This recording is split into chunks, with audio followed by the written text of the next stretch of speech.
Hurmatli obunachilar, ayrimlar aytishadi, shunaqangi gaplar bor. Energetik emas, pre-workout emas, o'zingni kuching bilan, o'zingni energiyang bilan trenirovka qilsang yaxshi deydi. Lekin bitta narsani, bitta faktni sizlarga keltirib o'taman. Agar o'zimiz shunday borsak, to'g'ri, misol uchun 1 soat, 2 soat oldin ovqatlanib borish yaxshi, lekin faqat shuni o'zi bilan borib jiddiy mashg'ulotlarga kirishsak agar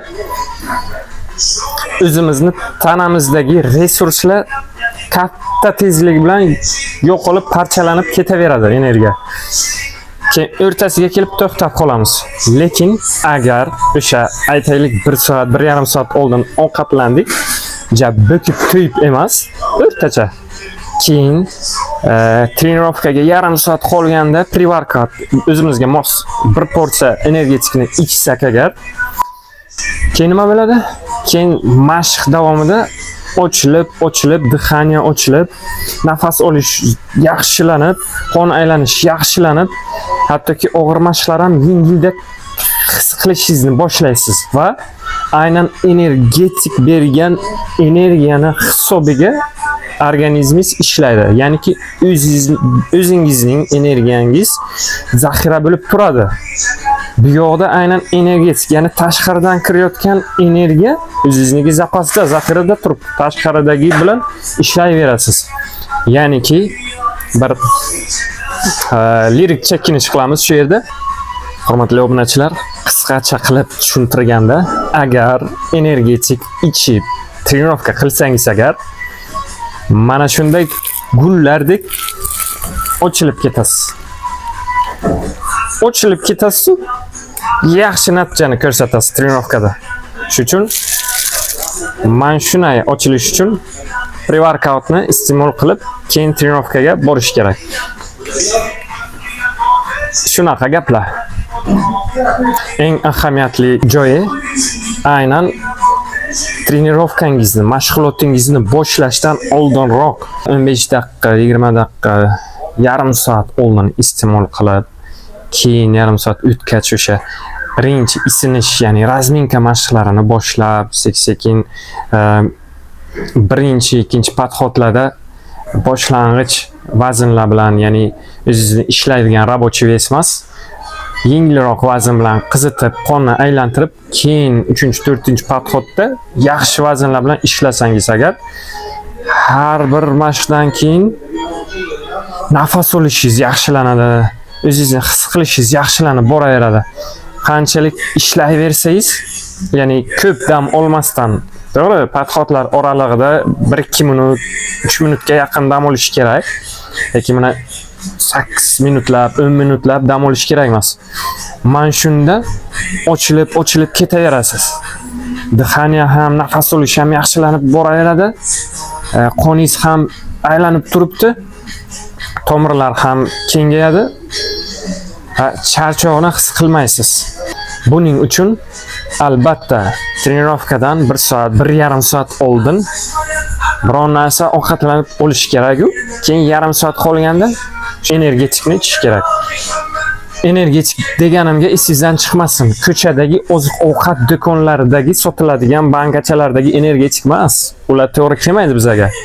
To'g'ri, ayrimlar o'shani iste'mol qilib trenirovka qiladi, lekin undagi tarkib, ulardagi zarar, ulardagi pobochka organizm uchun yomon. Vaqt ishlashi kam uni o'rniga aynan sportivnik kompaniya, ya'ni sport oziqalari ishlab chiqaradigan firmalarning bularning energetiki kerak siz uchun. Yana bir misol keltirmoqchi edim. Ayrim turdagi pre-workoutlar, misol uchun ushbu holatda Skytic Nutrition'ning Hot Blood Hardcore degan pre-workout energetiki shunaqangi tarkibi borki, bunda mazkur pre-workoutlarda bo'lish kerak bo'lgan komponentlardan tashqari bunda qo'shimcha vitaminlar kompleksi, minerallar kompleksi, aminokislotli kompleks bor o'zin miqdorida, ya'ni qaysi miqdorda.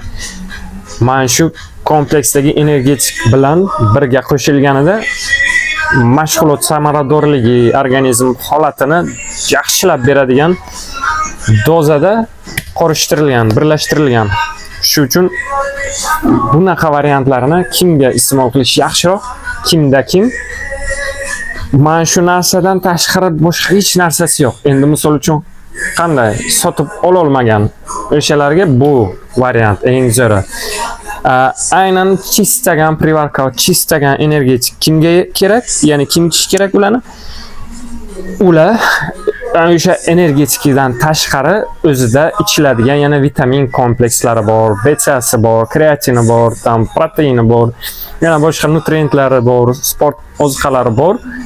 Mana shunaqa insonlarga pre-workout alohida o'zi energetik bo'lishi kerak. B6larni ham shunday tanlash kerak. Aziz obunachilar, ya'ni qanday? Aytaylik, hech narsangiz yo'q ichishga, sport oziqasi do'koniga keldingiz. Uyda ham hech narsangiz yo'q. O'sha na vitamin, na kreatin, hech narsangiz yo'q. O'sha vaqtda kelganingizda agar sizga B6 zarur bo'lsa, sizga faqat tarkibida B6, ya'ni litsin valin mavjud bo'lgan B6ni o'zi emas, sizga boyitilgan B6 kerak. Chunki sizga boshqa narsa kirmaydi organizmga. Ya'ni boyitilgan B6 bu qaysi? Обогащенный. Bu shunaqangi B6ki ichida vitaminlari ham bor, minerallari ham bor, ayniqsa mineral bo'lishi kerak. Undan tashqari ayrim aminokislotalar ham qo'shilgan. Misol uchun Applied Nutrition'ning B6sida aminokislota bor, B6dan tashqari glutamin, taurin, yana ayrim aminokislotalar turi, undan tashqari kalsiy, kaliy, elektrolitlar, mineral, ayrim vitaminlar qo'shilgan, boyitilgan. Mana shu narsa hech qanaqa ichiladigan narsangiz bo'lmagan vaqtda aynan shunaqa B6ni olishingizni tavsiya qilaman. Agarda lekin sizda ko'p narsa bo'lsa, bunaqada B6ni oddiy B6 kerak bo'ladi. Bunaqa boyitilgan emas. 2-1-1 B6si ham bo'laveradi, qachonki sizda vitamin, mineral bo'lsa. O'zi mashhur bo'lgan pre-workout energetiklari turi juda ham ko'p. Ko'psi yaxshi. Endi har bir kompaniya, har bir firma ishlab chiqaradi u narsani.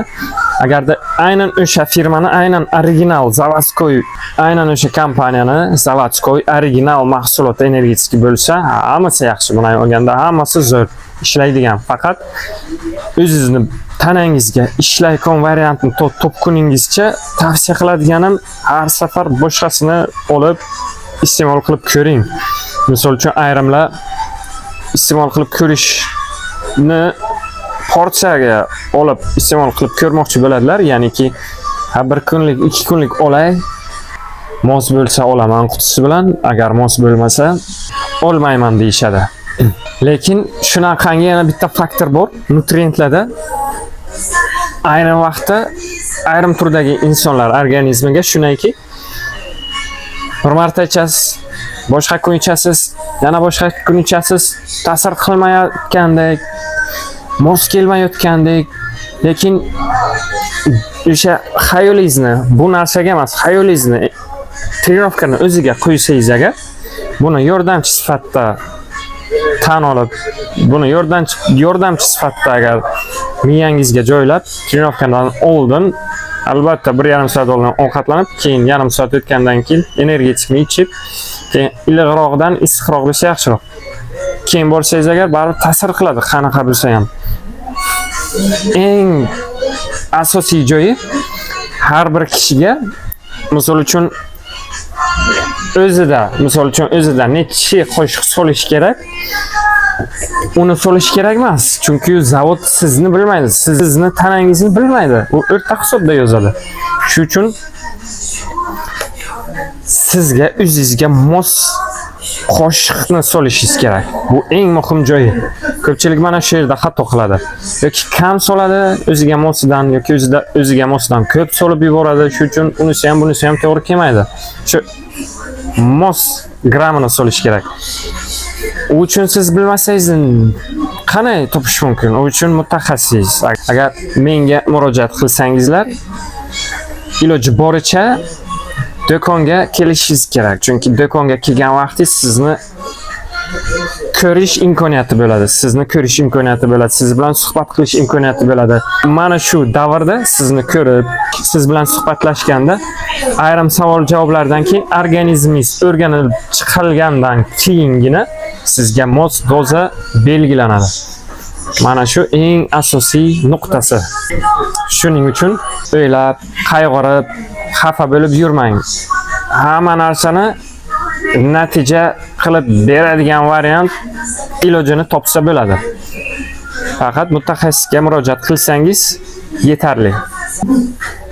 Endi to'g'ri, aynan hozir eng